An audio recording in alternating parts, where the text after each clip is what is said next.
Assalamualaikum warahmatullahi wabarakatuh. Perkenalkan, saya Bintang Ananda Hermadani dari kelas TIF 23H dengan NIM 23210118.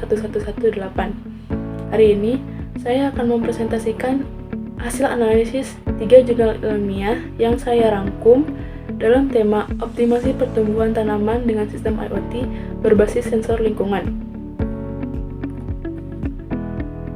Latar belakang dari permasalahan ini adalah sistem ini sangat penting karena kita masih menghadapi masalah umum dalam pertanian. Seperti yang tertera pada PPT ini, pengelolaan lingkungan masih manual, tentang pengaturan suhu, kelembaban, dan penyiraman tidak konsisten. Yang kedua, risiko kegagalan panen akibat perubahan iklim, kekeringan, dan penyakit tidak termonitor.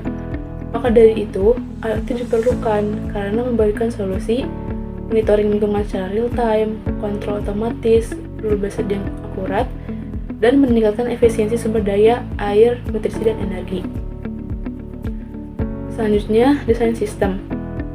Desain ini adalah hasil gabungan dari ketiga jurnal yang saya analisis. Sistem ini bekerja dengan prinsip input, proses, dan output. Di kelompok input, dibagi menjadi 2 kategori. Pertama, sensor lingkungan dan udara dan tanah. Ada DHT22 untuk pengaturan suhu dan kelembaban udara, ada sensor kelembaban tanah, dan sensor LDR. Untuk sensor lingkungan air, ada sensor pH, sensor TDS nutrisi, dan sensor ketinggian air. Dari semua sensor tadi dikirim ke kelompok proses atau watak dari sistem. Nah, komponen utamanya adalah microcontroller dengan fungsi menerima data, membandingkan dengan aturan, dan mengambil keputusan kontrol.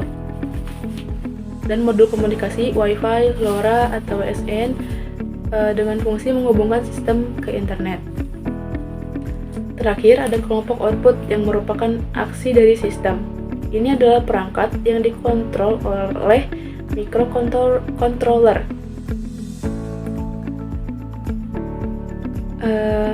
Semua aksi ini dapat dimonitor dan dikontrol manual melalui aplikasi di smartphone. Nah, kelompok output sendiri ada kontrol udara dan penyiraman tanah. Yang pertama, kipas pendingin untuk kontrol suhu. Yang kedua, pompa air atau sprayer untuk penyiraman. Dan yang ketiga, lampu kontrol cahaya.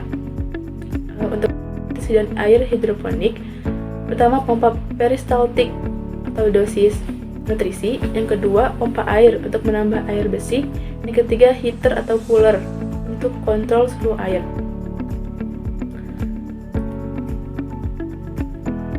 Kesimpulannya adalah, secara keseluruhan, sistem IoT atau Internet of Things dengan sensor adalah solusi modern yang sangat efektif untuk mengoptimalkan pertumbuhan tanaman. Sistem ini berhasil mengatasi masalah pertanian manual yang tidak efisien.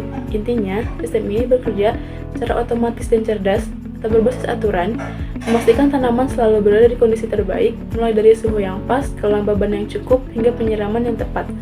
Hal ini menjadikan pengolahan tanaman menjadi lebih terstruktur, hemat waktu, hemat energi, dan dapat dikontrol dari jarak jauh sehingga meningkatkan hasil dan kualitas panen. Ini adalah referensi jurnalnya. Dan sekian presentasi dari saya. Terima kasih atas perhatiannya. Wassalamualaikum warahmatullahi wabarakatuh.